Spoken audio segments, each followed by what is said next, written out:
Yale Real Living Push Button Deadbolt Programming. Register user PIN code.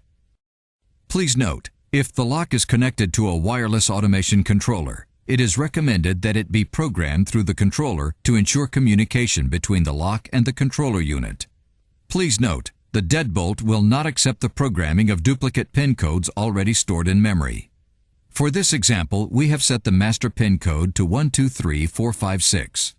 Enter master PIN code 123456, followed by the pound key to enter the main menu.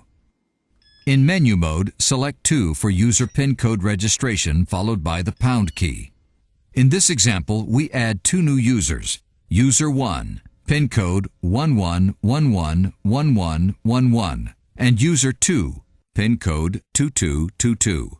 We must enter the user location number 1 followed by the pound key for User 1 before we enter the user's PIN code 11111111 followed by the pound key for this example.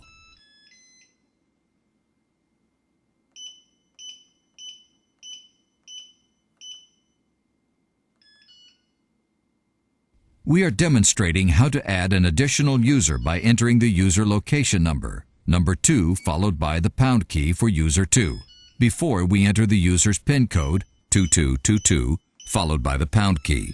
This allows you to refer to each user location number in the event you later decide to change the PIN code or delete that user.